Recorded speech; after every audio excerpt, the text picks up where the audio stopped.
एक बार की बात है, एक शेरनी ने जंगल में एक बच्चे को जन्म दिया और जन्म देते ही वो उसी जगह पर मर गई। उतने में उधर से कई सारी भेड़ गुजर रही थी। वो शेर का बच्चा जिसने अभी अभी दुनिया में कदम रखा था, वो उन भेड़ों के साथ मिलकर चला गया। अब वो शेर का बच्चा एक भेड़ की तरह पलने लगा और उन भेड़ों के साथ रहकर वो खुद को भी एक भेड़ ही समझने लगा था।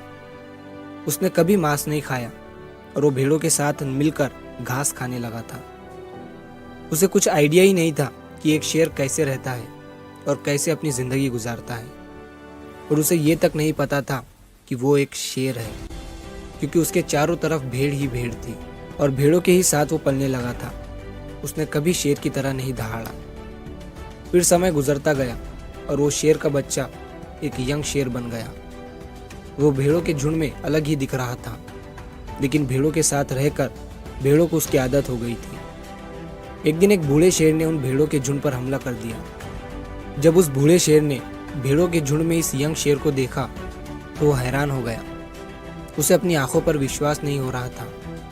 उसने देखा कि एक यंग शेर भेड़ों के साथ घूम रहा है। उसने पहले कभी ऐसा नहीं देखा था। वो ये भूल गया कि वो वहां पर भेड़ों को पकड़ने आया था। उसने सोचा कि वो उस शेर से बात करेगा और पूछेगा कि ये सब क्या हो रहा है। उस बूढ़े शेर ने भेड़ों के झुंड पर फिर से हमला किया उस शेर को पकड़ने के लिए।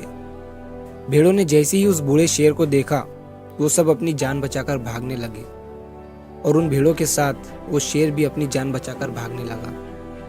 कुछ देर के बाद उस बूढ़े शेर ने उस यंग शेर को पकड़ लिया। बूढ़े शेर ने उस यंग शेर से कहा, अरे बेवकूफ, तू मुझे देखकर भाग क्यों रहा है? यंग शेर ने रोते हुए कहा, प्लीज मुझे छोड़ दो, मैं एक साधारण सा भेड़ हूँ, मुझे जाने दो। वो उस बूढ़े शेर को देखकर एक भेड़ की तरह कांप रहा था। बूढ़ा शेर ये सुनकर हैरान हो गया और वो समझ गया कि यहाँ पर क्या हो रहा था। वो बूढ़ा शेर उस यंग शेर को एक नदी के पास लेकर गया। यंग शेर वहां से भागने की कोशिश कर रहा था, लेकिन बूढ़े शेर ने उसे नदी की तरफ धकेलते हुए कहा कि अपने आप को इस पानी में देखो। नदी का पानी पूरी तरह से शांत था। बूढ़े शेर ने यंग शेर से कहा कि अपने फेस को इस नदी में देखो और मेरे फेस को देखो, अपनी बॉडी को इस नदी में देखो और मेरी बॉडी को देखो। उस यंग शेर ने डरते हुए अपना फेस नदी में देखा और जैसे ही उसने अपना फेस नदी में देखा तो वो हैरान हो गया। उसने देखा कि वो एक भेड़ की तरह नहीं बल्कि एक शेर की तरह दिखता है। वो रियलिटी को समझ गया कि वो एक भेड़ नहीं बल्कि एक शेर है, और एक सेकंड के अंदर ही उसने एक शेर की तरह दहाड़ा। उसकी दहाड़ जंगल कांप गया। उसने अपने आप को पहचान लिया, अपनी पावर्स को पहचान लिया, और तभी उसने अपने आप में एक ऐसी एनर्जी महसूस की जो उसने आज से पहले कभी नहीं की थी। फिर उसने सोचा कि एक भेड़ की तरह जीना रियलिटी नहीं थी, वो सिर्फ एक मेंटली कंसेप्ट था, और अब वो रियलिटी को जान चुका था। इस कहानी से बहुत ही डीप मैसेज निकलकर सामने आता है। अपने अंदर से उस वीकनेस को निकालो जो आपके अंदर झूठ बोल बोल कर बैठा दी गई है। आप भी एक शेर की तरह हो जो भेड़ों के बीच फंस चुके हो।